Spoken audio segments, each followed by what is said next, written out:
hope everybody is safe and healthy. My name is Michael Blaskowitz. I've been doing the guitar classes on the Oakland Ridge campus for now going on 20 years and really enjoy it. Do Guitar 1 and 2 at OCC, and this will be our first really remote hybrid class that we've offered. And so I'd like to give you a little introduction about myself. Again, I'm a teacher at OCC. I've been playing the guitar since I was a child for about 40 years and played professionally in all sorts of different settings of bands, solo guitarist, in all sorts of genres. So please don't hesitate to ask me questions about different styles of guitar playing and equipment for guitar playing as well. I went to Wayne State and did a bachelor's and a master's degree in music with guitar performance, classical guitar performance being my major, but I do play electric guitar and steel string and nylon string guitars, and we'll talk about those as we go.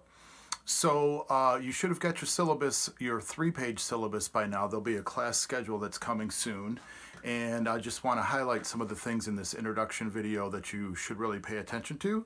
One is we do have a meeting time on Tuesdays at 10 a.m. to 11:50, and that's when we'll be doing Zoom meetings, some Zoom meetings. And I want you to participate as much as possible. I won't be taking attendance though through the meetings, and you will need to show that you're engaged by what we're calling checking in with the professor in different ways, and I'll talk about that a little bit too. So I have office hours for Zoom meetings or email conversations, chats, so to speak. We are looking at Monday and Tuesday from 5 to 9. Those are my most available times to talk to you outside of our class time. And of course, I'm flexible and we can make appointments by arrangement that way as well. So the books you'll need for this class, I should mention too that we are calling this an asynchronous class then. That meaning that a lot of the course content will be posted on video and you can watch it at your convenience. But again, you're going to need to keep up with the weekly videos because things are going to move along pretty quickly, and you're going to be needing to be reading music and doing things like physically getting used to playing the guitar as well. We have 2 books. The Hal Leonard Method Guitar book, this is listed on the syllabus, is available at the OCC bookstore. You can order it through them. You can get it through Amazon. You can get it at just about any guitar store like Guitar Center or Motor City Guitar. You can call ahead and ask. It is Hal Leonard's Method Book 1, 2nd edition. This is where all our test pieces are and our list of chords that we'll be doing, these pictures of patterns on the fretboard. You'll be asked to memorize all of those for the course. And then this book is out of print, but I will be using it in class. It's the Mary Jo Disler Quick Start. Again, it is listed in your syllabus as well. You can get PDF versions of this. You can get used copies and new copies online. I will be providing PDFs for you throughout the semester. I already sent out the first 2 chapters, and we have Miss Disler's permission to continue to use this book. It is written by the woman who started the classes at OCC, and it's a great companion. We do about a chapter a week out of here, and it gets into much more theory, finger picking, what chords go together, theory, as well as reading music. Theory behind the tablature and converting tablature into notes. So this is going to be a great companion for our class as well. So this is Quick Start by Mary Jo Disler. And once again, Hal Leonard Guitar Method Book 1. Some other items that you would want to think about are a tuner. This is a Korg tuner right here. You see it reacting to my voice there. And a clip-on tuner. This actually clips onto the head of the guitar and will read the vibrations of the stringed instrument that you're playing. Could be ukulele, could be guitar, could be bass guitar, or several others. An important thing to note here, though, very important to consider, that your guitar tuner or tuner needs to be set to 440 hertz or vibrations for A. That's concert pitch. If you don't tune it to 440 and you tune it to 438 or something like that, you're going to have a guitar that is in tune with itself but not in tune with concert pitch or other instruments that are tuned to the normal pitch. So 440 is important. Also, a lot of these tuners have a flat button. A flat looks like a little lowercase b, and it has more than one meaning, but it means lower in pitch on a tuner. So when you're flat, the note is too low, and when you're sharp, the note is too high.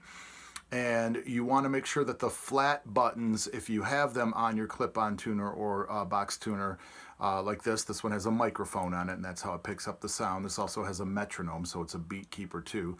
But you want to make sure the flat buttons are not on, because it will allow you to drop your guitar down by half steps, and you won't be in tune again to concert pitch anymore. So make sure there's no flat cymbals showing, and that the numbers 440 are showing if there's any numbers on the display screen.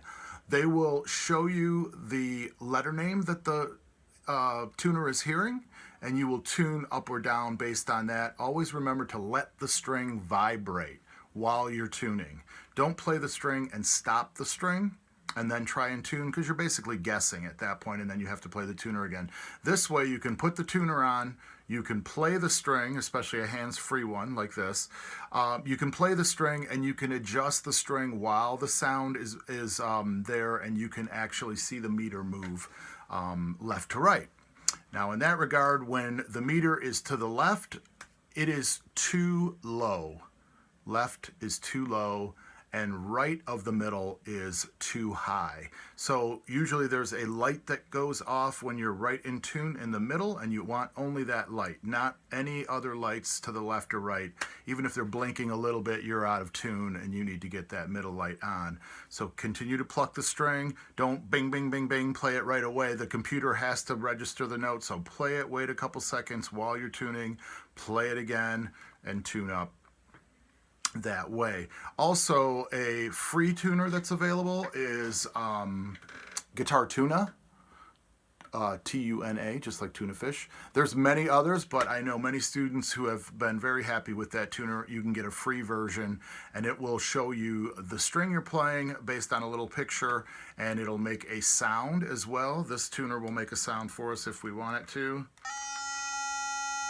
So if you're really unfamiliar with the guitar and you're not even close or sure what the string should sound like, some of these tuners will make a sound for you, and Guitar Tuna will make a sound. And it's free, and you don't have to worry about carrying a tuner around, because you're always going to have your phone with you.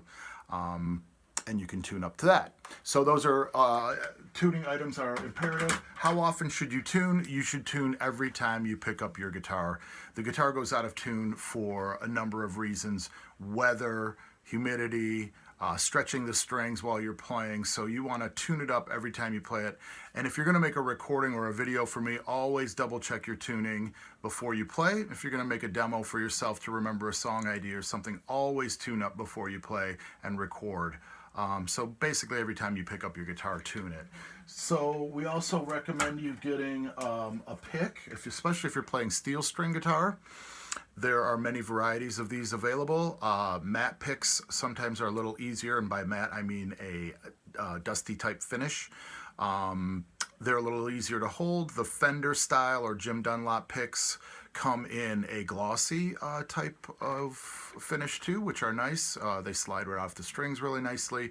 And this is the common pick size. You can get them smaller or larger, and you can get picks that slide over your thumb as well. You can also experiment with finger picking. You see I have longer nails on one hand for my classical guitar playing, and shorter nails on my fretted hand. So if you have longer nails, especially on your fretting hand, which for a right-handed guitar player is your left hand, you're going to need to take those nails down, and to the point they don't scratch on the fretboard when you're trying to play. So a pick is definitely recommended if you're going to play steel string, but really it's great to have it in your arsenal in any case if you have a nylon string guitar as well too, because it gives you a different sound and you can get different types of results playing with a pick or your fingers. Another thing I didn't mention in class when we had our class today, our meeting, we did not talk about a string tuner. So this is a great time saver. If you have a string tuner, you can take the little cup and put it over the key, and you can loosen and tighten the strings for changing relatively quickly. Don't really need it other than that, but eventually you're going to want to change your strings. And I may link some videos showing, there's plenty up on YouTube already. I can link to some of those and show you a good way to do that through some video. We can get into how often to change strings maybe when I post those videos as well. You can usually start to tell when they start to get dead or won't stay in tune anymore or play in tune. That's usually a good sign. If they are not as loud and they get a little bassy sounding and muffled, and then they don't stay in tune, that's a good indication you need to change them. Lastly, a footstool is a great thing for a guitarist to have. Again, you can play with your guitar standing up, but these are foldable and mobile, and you can adjust the height by the teeth that are on the bottom here. And really, your guitar will fall forward if I don't use a footstool, and I'll talk about the postures for classical and steel string, I do want you to know. And these are about $10. You can get them, again, on Amazon or Guitar Center or anywhere online, basically. That's a great thing to have. If you've got a box at home you can use, or some kind of footstool at home you can use, homemade, that's fine, but you're going to find that it does hold the guitar closer to your body, and it makes it a lot easier and more comfortable to play. So let's talk about the grading, because I really didn't go over that too much in class either. I had about 7 people come in, which was good, you know, in these conditions. It was not mandatory to meet this first time, but it was nice to have students interacting with each other and me demonstrate a few things for them as well. We are going to have, the plan right now is to try and stick to the Guitar One format as much as possible that we've been doing in the past, and that means there'll be some written tests, 2 to 3 written tests, and I have 3 listed in the class schedule right now, and 2 performance tests, a midterm and then a final. But we're going to allow for some changes in fluidity, doing this full semester remotely and hybrid Zoom meetings and things. I don't know how often I'm going to bring the class into the school again. They're really closed, to be quite frank with everybody, and we had to have them open the building just for us to meet this this first class period. So we'll see how things go, and if we feel like we need some one-on-one type or demonstration type things, we'll get to that. So we're going to average our tests together, basically the 2 written tests. If we do 2 tests in the semester, we'll be averaged together for 25%. 25% for the midterm, 25% for the final exam. So we have an average test of 2 tests, 2 midterms written, a performance test, a performance and written final at 25% each to give us basically the 100% of our grade. We want to make sure too that we offer you some office hours. So from Monday for Monday and Tuesday from 10, I said that wrong, excuse me, for Monday and Tuesday from 5 to 9. Our meeting time on Tuesday is 10 a.m. We will have an opportunity to meet and talk on Zoom. I can do small groups on Zoom. I can do individual groups as well during those times. And if those don't work for you, we can find some other time. It's going to be your responsibility to watch these videos and your responsibility to check in. So that's the only way I can really tell if you're doing an attendance type, for me, an attendance type check-in.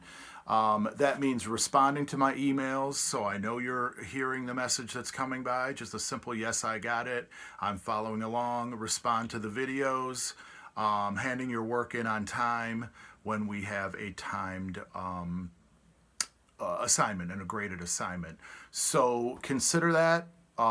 You can, like I said, email and leave comments to check in with me, and that will be very helpful. So that's the basic introduction to the class. You will follow the class schedule that I'm going to send out with the numbers on the calendar, 3rd page of the syllabus. So for first class, you'll look at the first week of activity in the class schedule. Take care, guys. We'll see you again soon.